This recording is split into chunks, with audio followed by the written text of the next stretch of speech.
नमस्कार, वक्त उत्तराखंड की खबरों का है। आपके साथ मैं हूं अपर्णा मौजम। आज स्वास्थ्य सेवाओं को लेकर सरकार ने एक बड़ा कदम उठाया है। आज 108 सर्विस की 132 नई एम्बुलेंस को सीएम ने हरी झंडी दिखाकर रवाना किया। अब 108 सर्विस के बेड़े में कुल 247 एम्बुलेंस हो गई हैं। वहीं 108 सर्विस का रिस्पांस टाइम भी कम होगा, ये कहा जा रहा है। दीपांकर भट्ट हमारे सहयोगी देहरादून से लाइव जुड़ रहे हैं। दीपांकर, जो ये बेड़ा बढ़ाया गया है 108 का, राज्य की हेल्थ रिक्वायरमेंट्स को देखते हुए कितना कारगर कदम?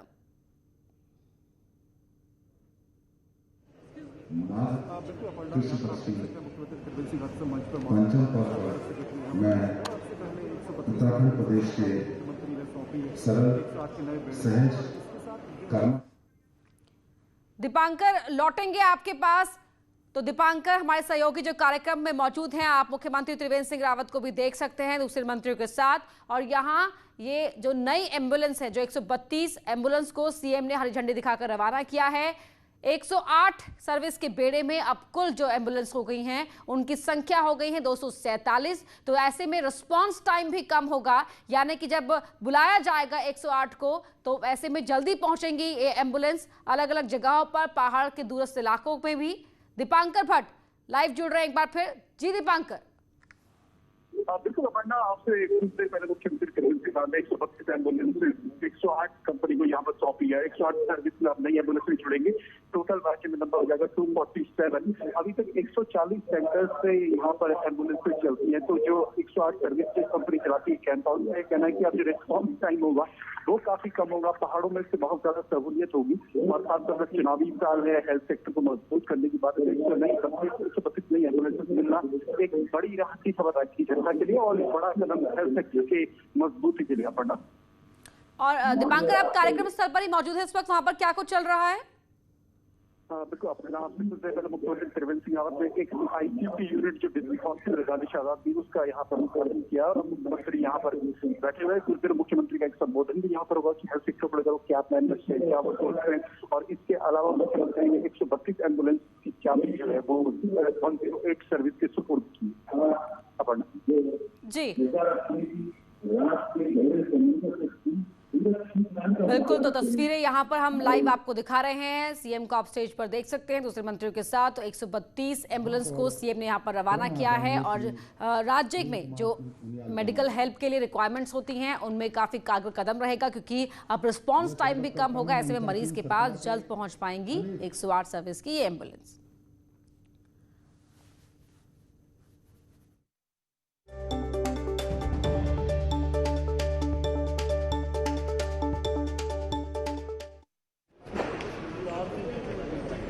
तो आपको दिखा रहे हैं तस्वीरें सीधे, और जिस तरह से यहाँ पर नई एम्बुलेंस को झंडी दिखाकर रवाना किया गया है, तस्वीरें आप कार्यक्रम की देख रहे हैं। सीएम को भी आपने इससे पहले स्टेज पर बैठे हुए देखा था। आपसे थोड़ी ही देर पहले की तस्वीरें हैं। दीपांकर भट्ट लाइव लगातार हमारे साथ जुड़े हुए हैं। जी दीपांकर, जिस तरह अगर हम राज्य की बात करें तो राज्य के कई ऐसे इलाके हैं, खासकर पहाड़ी इलाकों की अगर बात की जाए तो वहां पे दुर्गम क्षेत्रों में कई बार जो ज्यादा दिक्कतें तब आती हैं जब वक्त पर मरीज को इस तरह की मदद नहीं मिल पाती है। तो ऐसे में रिस्पांस टाइम जो है कम होने की बात एक बड़ी पहल के तौर पर देखी जा सकती है। ऊर्जा के स्रोत बिल्कुल अपर्णा, यही बात कही गई है। आज जो 108 सर्विस यहाँ पर संचालित करती है कंपनी कैंप हाउस की तरफ से यही कहा गया कि अभी तक 130 सेंटर्स से एम्बुलेंसेस चलती हैं और वहाँ पर अब 247 टोटल एम्बुलेंसेस होंगी। तो उन एम्बुलेंसेस का जो रिस्पांस टाइम है, खासतौर पहाड़ी डिस्ट्रिक्ट्स में, एक तो वहाँ पर बड़ी राहत मिलेगी जहाँ पर एम्बुलेंस देर से मिल पाती है, कई बार आधे घंटे 1 घंटे का वक्त लग जाता है। और अब 247 का पूरा बेड़ा पूरे राज्य में होगा। तो एक बड़ा कदम यहाँ पर खासतौर पर यह है कि आपदा प्रबंधन विभाग और विश्व बैंक की तरफ से ये एम्बुलेंसेज यहाँ पर दी गई है 132। तो मुख्यमंत्री त्रिवेंद्र सिंह रावत का ये कहना है कि कहीं ना कहीं एक बड़ी राहत है पूरे राज्य के लिए हेल्थ सेक्टर के हिसाब से। और अगर बीते 1 साल की बात करें तो कोविड को लेकर जिस तरह की स्थितियां रही, कोविड के दौरान वेंटिलेटर्स हो, एम्बुलेंसेज हो या फिर उसके अलावा आईसीयूज हो, उसको मजबूत करने की बात यहाँ पर की गई। तो मुख्यमंत्री त्रिवेंद्र सिंह रावत खुद यहाँ पर जो डिस्ट्रिक्ट हॉस्पिटल देहरादून का वहां पर पहुंचे हुए हैं और अब से कुछ देर के बाद मुख्यमंत्री का यहाँ पर संबोधन होगा। तब मुख्यमंत्री क्या नई बातें हेल्थ सेक्टर को लेकर कहते हैं, पढ़ना उसे देखना होगा। बिल्कुल, पैंडेमिक ने हमें सिखाया भी है कि किस तरह से हमें स्वास्थ्य को तरजीह देनी है, प्राथमिकता देनी है। बहुत शुक्रिया दीपांकर आपका पूरी जानकारी के लिए। तो वहीं सीएम रावत आज बद्रीनाथ केदारनाथ धाम के कार्यों की समीक्षा भी करेंगे। सुबह 11:30 बजे सचिवालय में होने वाली मीटिंग में सीएम बद्रीनाथ के मास्टर प्लान और केदारनाथ पुनर्निर्माण कार्यों की समीक्षा करेंगे। तो 11:30 बजे होने वाली ये बैठक भी काफी महत्वपूर्ण होने वाली है। समीक्षा बैठक यहाँ पर की जाएगी। बद्रीनाथ में जो मास्टर प्लान पर काम हो रहा है उस पर समीक्षा होगी और केदारनाथ में चल रहे पुनर्निर्माण कार्यों की समीक्षा भी मुख्यमंत्री इस बैठक में करेंगे। सचिवालय में होनी है। 11:30 बजे का समय दिया गया है। तो ऐसे में जो वर्क प्रोग्रेस है, जो स्टेटस रिपोर्ट है, उसको लेकर ये बैठक की जाएगी। सुनील नवप्रभात हमारे सहयोगी लाइव जुड़ रहे हैं हमारे साथ। सुनील, जो आज ये समीक्षा बैठक होनी है 11:30 बजे, उसको लेकर क्या इनपुट?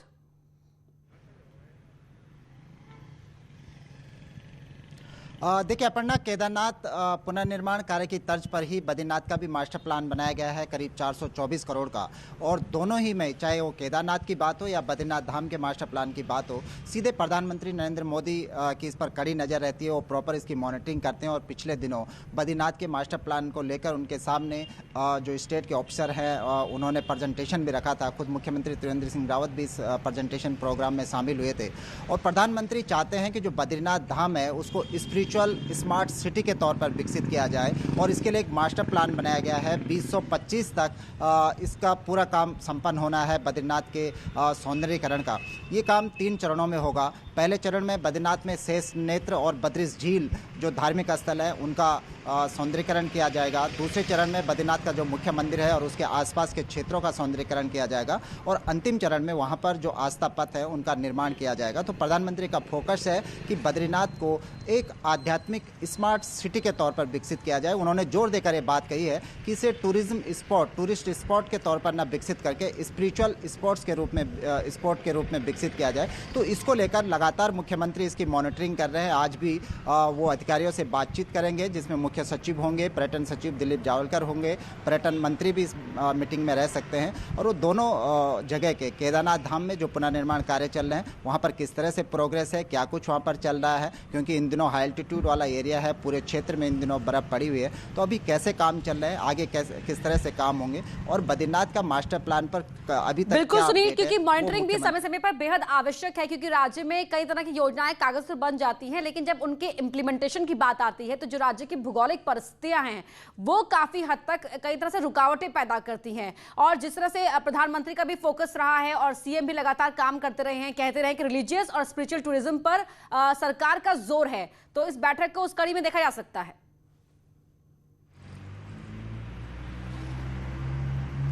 बिल्कुल अपर्णा, क्योंकि बद्रीनाथ धाम में भी लगातार बर्फबारी होती रहती है, खासकर इस विंटर सीजन में।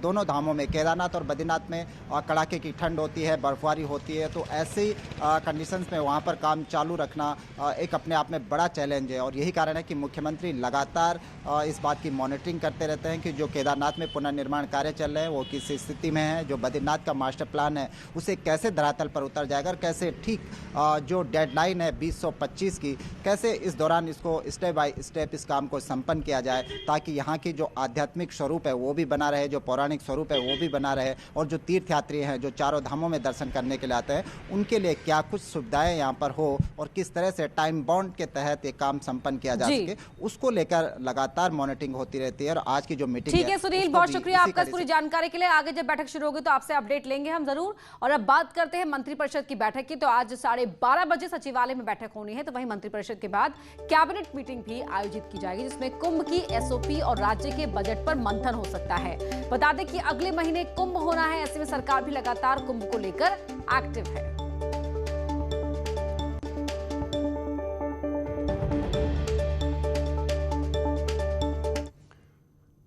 पहाड़ों में एवलांच के कई वीडियो आपने देखे होंगे। आपको दिखाते हैं एक ऐसा वीडियो जो रोमांचित करने वाला है। सोशल मीडिया पर ये वीडियो खूब वायरल हो रहा है। वीडियो में आप देख सकते हैं कैसे पहाड़ों के बीच सफेद बर्फ का धुआं सा उठता दिखाई दे रहा है। ये धुआं दरअसल बर्फ का सैलाब है। बताया जा रहा है कि वीडियो उत्तराखंड से सटे नेपाल का है। वीडियो में स्थानीय नेपाली भाषा भी सुनी जा सकती है। हालांकि वीडियो कब शूट किया गया और कहां शूट किया गया इसकी पुष्टि न्यूज़ 18 नहीं करता। हालांकि जानकार बताते हैं कि इस तरह का नजारा 2003 में बद्रीनाथ में भी दिखा था।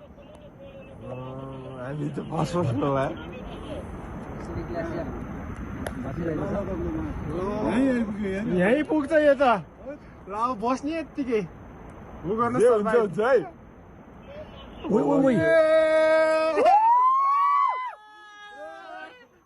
तपाईँ एकछिन छिटो आएको त्यही भनेर त कस्तो टाइमिङमा आएको छ कि म त अनि के आएको के हो यही हो क्या दाइ हेर्नुहोस् कस्तो खतरा छ यो हेर्नुहोस् लिएर यही आइपुग्नु भयो ओ एकदमै रमाइलो I guess we are the first one to have captured this kind of glacier, right? Oh my God! Oh!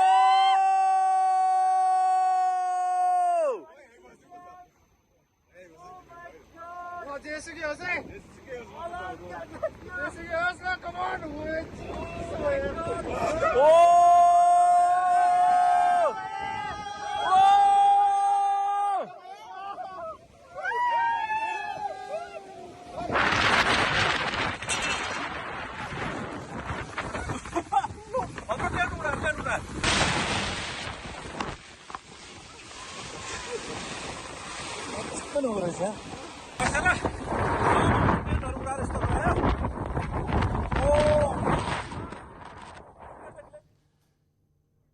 Traffic नियमों के पालन और हादसों को लेकर उत्तराखंड पुलिस लगातार जागरूकता अभियान चला रही है। पुलिस फील्ड के साथ डिजिटल माध्यम का भी बखूबी इस्तेमाल कर रही है, जिससे हादसों में होने वाली जनहानि को कम किया जा सके। पुलिस सोशल मीडिया में अवेयरनेस कैंपेन चला रही है और चुटीले अंदाज में लोगों को जागरूक करने की कोशिश कर रही है। पुलिस के चुटीले अंदाज को यूजर्स भी काफी पसंद कर रहे हैं।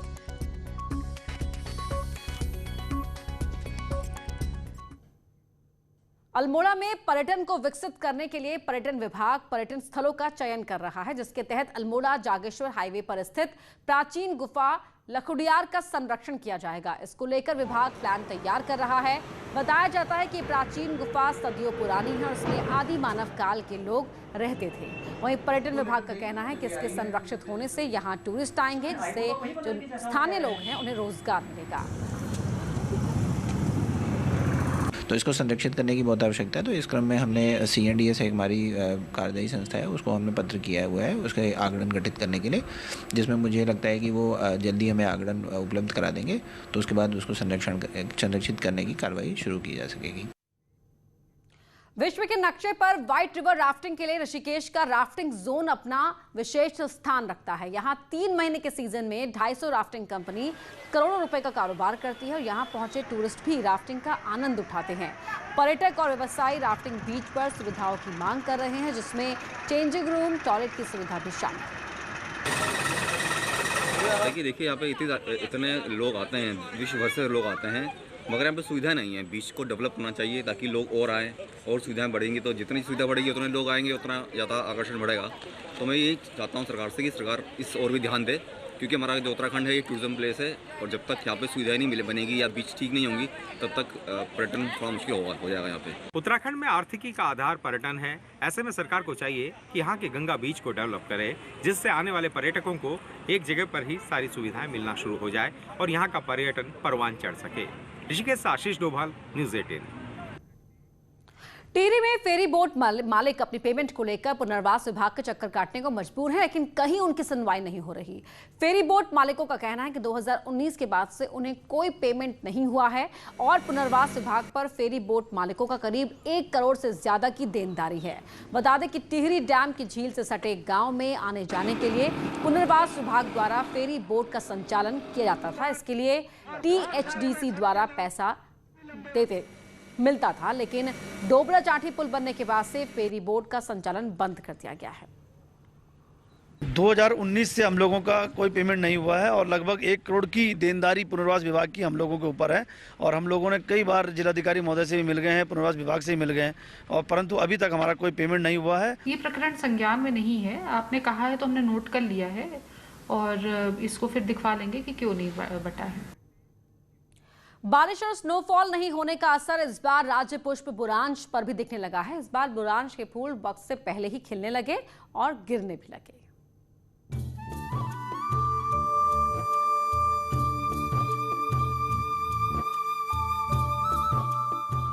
बसंत ऋतु के आगमन का प्रतीक बुरांश पहाड़ों में लालिमा बिखरने लगी है।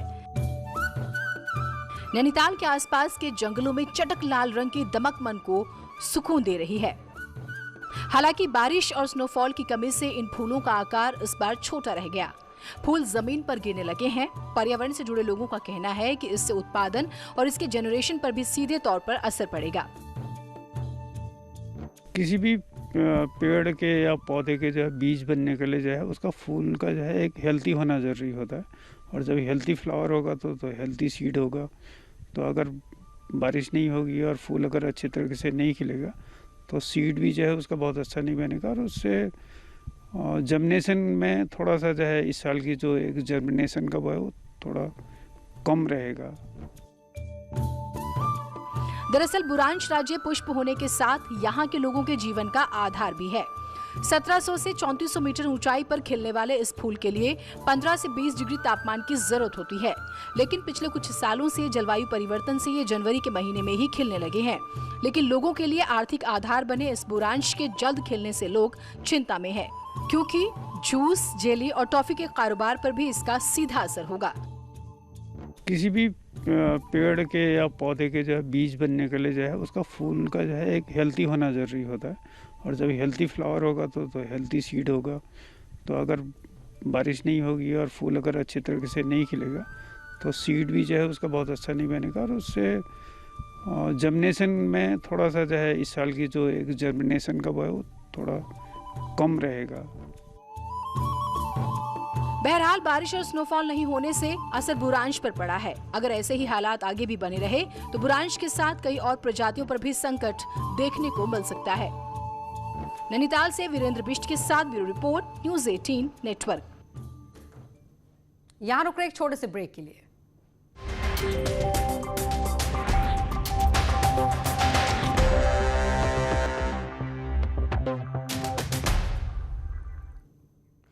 केंद्र सरकार के बजट की सीएम त्रिवेंद्र रावत ने तारीफ की है। सीएम ने कहा कि मुश्किल हालात के बावजूद ये बजट स्वास्थ्य, शिक्षा के साथ गरीबों और किसानों के लिए बेहतरीन बजट है। वहीं अब उत्तराखंड के बजट से भी उम्मीदें बढ़ जाएंगी। साल 2021-22 में केंद्र सरकार कैसे विकास की रफ्तार और तेज करेगी, इसी पर फोकस करते हुए आम बजट संसद में पेश किया गया। सीएम त्रिवेंद्र रावत ने मोदी सरकार के बजट की खुलकर तारीफ की। सीएम ने कहा कि केंद्र का बजट मुख्य रूप से 6 स्तंभ हैं, जिसमें हेल्थ केयर, समावित विकास, नवाचार, मानव जीवन में नवपूंजी का संचार और न्यूनतम सरकार और अधिकतम शासन, इन 6 स्तंभों पर विशेष फोकस किया गया है। मुख्य रूप से इस बजट के 6 स्तंभ हैं। पहला हेल्थ केयर। हेल्थ केयर में 137% की वृद्धि की गई है। जो आधारभूत संरचना है उसमें भी 34.5% की वृद्धि की गई है। समावेशी विकास, नवाचार, मानव पूंजी में नवजीवन का संचार और न्यूनतम सरकार, अधिकतम शासन, इन 6 स्तंभों पर विशेष फोकस किया गया है। स्वास्थ्य के क्षेत्र में 137% की बढ़त को सीएम ने बड़ा कदम बताया। वहीं शहरों के लिए भी जल जीवन मिशन लॉन्च किया जाएगा और अगले 5 साल में हर घर में पानी का कनेक्शन होगा। इसके अलावा स्वस्थ भारत योजना और पोषण योजना को आगे बढ़ाने की बात कही गई है। सीएम ने कहा कि किसान का विकास पीएम मोदी के एजेंडे में है, जबकि रूरल डेवलपमेंट फंड को 40,000 करोड़ कर दिया गया है। वहीं त्रिवेंद्र सरकार चुनावी साल के अपने बजट में क्या सौगातें देगी, ये मार्च के पहले हफ्ते में साफ हो जाएगा। अपना बजट सत्र 1 से 9 मार्च गैरसैंण में होगा। कोरोना जैसी मुश्किल के बावजूद मोदी सरकार के बजट से राज्य सरकार खुश और संतुष्ट है। लेकिन राज्य सरकार इस बार का बजट किस एजेंडे और प्लान के साथ तैयार कर रही है, उसका पिटारा अगले महीने गैरसैंण में खुलेगा। न्यूज़ 18 के लिए देहरादून से दीपांकर भट्ट की रिपोर्ट। और सीएम त्रिवेंद्र सिंह रावत इस पर कुछ कह रहे हैं, आइए सुनते हैं। हमारे कोविड वार्ड में कोविड की पेशेंट की जिन्होंने सेवा की, चाहे हमारा ड्राइवर होगा, हमारा जो पर्यावरण मित्र है, जिनको बोलचाल में स्वास्थ्य कर्मी हम लोग बोलते हैं, उनका नाम उत्तराखंड में हमने उसका नाम दिया है पर्यावरण मित्र। और तमाम जो डॉक्टर्स हमारे जितने भी कोविड-19 सेवा में लगे हैं, मैं ये चाहूँगा, स्वास्थ्य सचिव हमारे यहाँ पर बैठे हैं, उन सबको एक प्रमाण पत्र, एक सर्टिफिकेट उनकी कोविड काल की जो सेवा वो दिया जाए। और इन सबको जो हमारे स्वास्थ्य कर्मी है, जितने सेवाएं दी हैं, मैं अपनी तरफ से सबको 11,000 रुपये उनकी सेवाओं के लिए पैसा नहीं दे सकते, लेकिन मैं ये समझूंगा कि सरकार ने आपकी जो सेवाएं हैं उनको रिकॉग्नाइज किया कि सरकार इतनी संवेदनशीलता से अपने आपके बारे में सोचती है। तो सबके लिए मैं 11,000 रुपये की घोषणा कर रहा हूँ। बहुत बहुत धन्यवाद। तो अब से थोड़ी ही देर पहले राज्य को 108 बेड़े में नई सौगातें दी हैं। 132 नई एम्बुलेंस का ये तोहफा दिया गया है राज्य सरकार की ओर से, और इन 132 नई एम्बुलेंस को सीएम ने हरी झंडी दिखाकर रवाना किया था, और यही इसी कार्यक्रम में संबोधित कर रहे थे मुख्यमंत्री।